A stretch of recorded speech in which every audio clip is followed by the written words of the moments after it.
powers are legendary.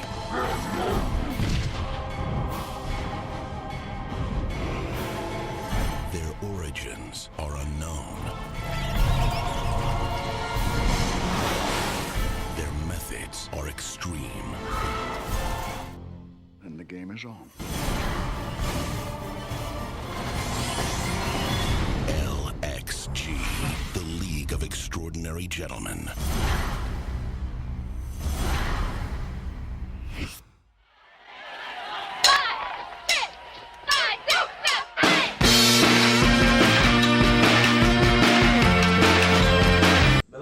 This week.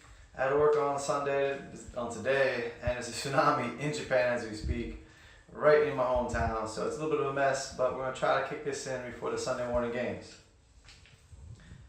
The first matchup I have is Carlos versus Nazi Futz. In this matchup, we have an 86-91 projected score, so it should be a close one. And with the Thursday night action, we already have two nice scores, Phil for 18 and Alexa for 25. Now the big question for the week is, will Fournette play? If Fournette plays, this will be a game. This will be close. And I actually picked Carlos. There's a time I thought Fournette would play, but it sounds like he might not play now. And if he doesn't play, this could be all Nazi Futz. But we will see. Nazi Futz has Hogan and Cooks going versus Atlanta, which is a Super Bowl rematch, which many people are thinking is going to be very high scoring, and I think it may be as well. He'll have the New Orleans defense going up against Green Bay, which I think might actually be giving him a curse because he's playing against his own team. Tex, I know it looks juicy. Hot defense versus a rookie quarterback, but it's at home and it's your team. I don't know what you're thinking, man. But again, if Fournette doesn't play, I'm pretty sure this will be all Tex. If Fournette can get out there and give it a go, it might be a game. We have Prescott at San Francisco, which should be a good game for Carlos, and the Jacksonville defense at Indianapolis, which also should be a very good play. So we'll see what happens. Hopefully JJ will watch his receivers and get Macklin out of his lineup if he's inactive again, and get some active wide receivers in his lineup. My call for this game is that Nazi Futz and Carlos's kickers will both score over 10 points this week. All right, guys, here we go. It's the Week 7 Pick'em show, and my first matchup is going to be the currently undefeated OG Billy Witch Doctor, sitting at 6-0, going up against Craig and the Barbarians, who sits at 4-2. A little family-on-family violence here. I think Jeremy's team is definitely vulnerable. I know he sits undefeated, but if you look at the numbers there, he's only got 360 points scored against him, which means through 6 weeks he hasn't taken a shot. So, I think he's vulnerable, so let's go get him. But I don't think that this is the week. I don't think Craig's team matches up very well. He's got a couple heavy hitters with Antonio Brown and Devontae Freeman, but you look up and down that roster, and that's really the only two that he's got playing this week. So Phillip Rivers goes up against the Denver defense, which is one of the best, if not the best, passing defense in the league. So I think that's a tough matchup. On the other side for Jeremy, I like Jared Goff this week. They've got a nice balanced offense going out there in LA, and I think they roll. I also like Demaryius Thomas a lot this week with the injury to Emmanuel Sanders. That's going to open up some more targets for Demaryius. He's already seeing almost 10 targets a game, so I like that. Doug Martin's been solid since coming off suspension, and Jay Ajayi, he's not efficient, but he's getting 25 touches a game. So, fantasy football is all about volume, so he's got to find the end zone one of these days. Maybe he breaks off a big one, so I like that matchup as well. So I think this week, Barbarians go down. OG Billy Witch Doctor stays undefeated, moving to 7-0. My next matchup is the Chicago Bears versus Joeski. If the projected score is 75-76, this should be a very close game, coming down to the wire. We already had a little bit of play on Thursday night with Marshawn Lynch going and getting suspended. Oh, rough start to the week, but I think Kristen can still hold on and still make it a game. She has Thielen versus Baltimore at home without Steven Diggs, so he should get lots of play. He also has Russell Wilson going to the New York Giants, which is going to be, I think, a very good play as well. Joe does have Brett Hundley, who I said last game with Aaron. I don't think Hundley's going to be that bad. I think he's going to do just fine. But AJ Green at Pittsburgh, it's AJ Green. You got to start him. He'll probably have a good game, but Pittsburgh pass defense isn't a joke. They've been doing really good. And then he also has Jimmy Graham. But again, as I said, I think Russell Wilson's going to do good. And I think Jimmy Graham's going to get at least one of those touchdowns. So again, end of the day, it's going to be a close game. I picked Kristen before Thursday night, before the Marshawn Lynch fiasco. So I got to stick with it at this point. But it's going to be close. And my call for this game, is that Jimmy Graham will outscore all the Joeski's wide receivers and running backs. And that Russell Wilson will go above his projected 17 points for Kristen. All right, and in my next matchup, two more heavy hitters going at it this week. Two guys that sit near the top of the standings. We got Adamas Llamas sitting at 4-2, going up against the Dirty Slovaks, who have the one tie, so they got 4-1-1 for their overall record.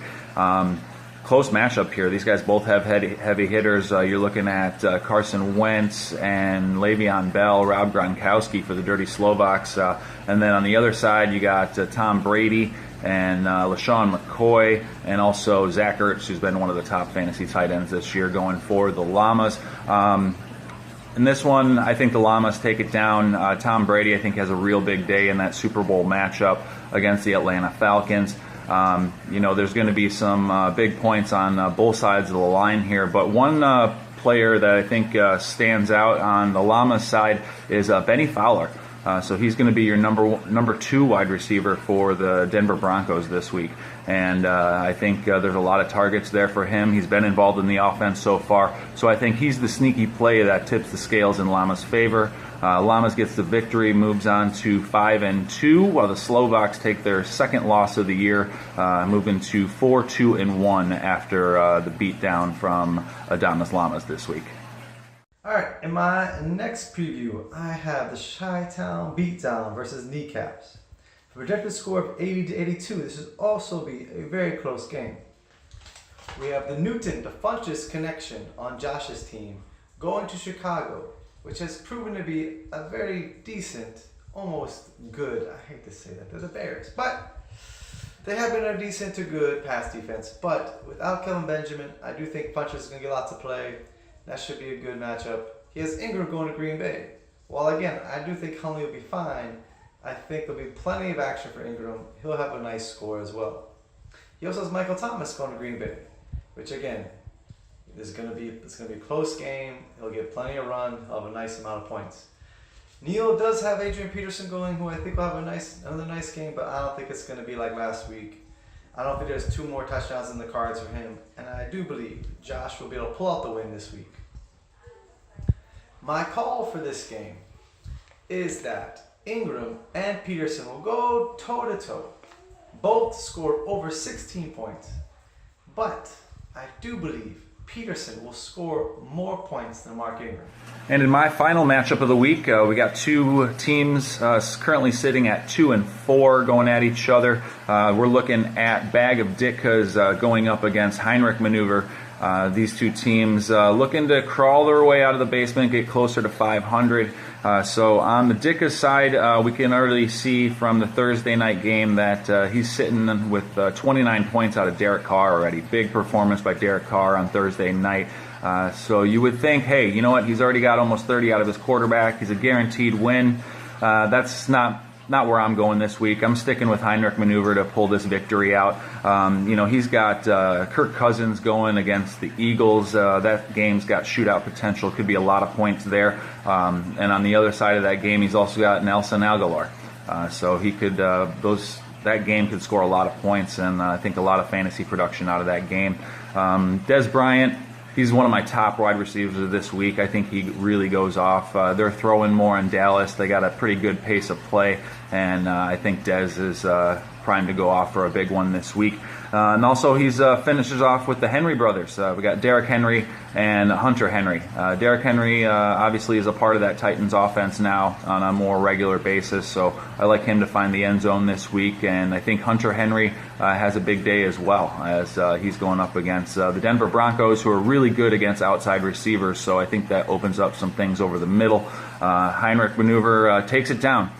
So he moves one game closer to 500, and I think Bagadickas, they pick up their 5th loss of the year. So that's my last matchup for this week, guys. Hope everybody has a good week, unless you're playing against me, and we'll see you next week for the Week 7 recap show.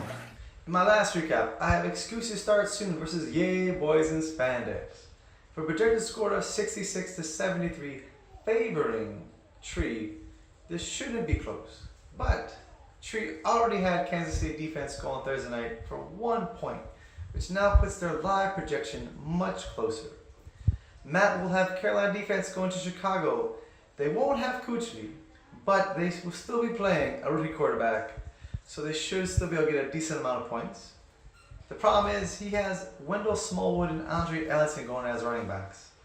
And that really isn't going to do much for him this week. I think Yay Boys and Spandex will still be able to get the win behind the Carson Palmer to Larry Fitzgerald connection.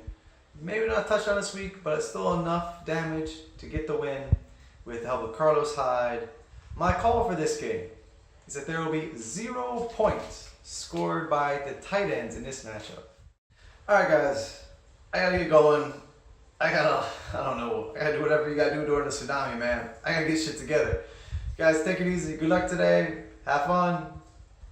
See you next week.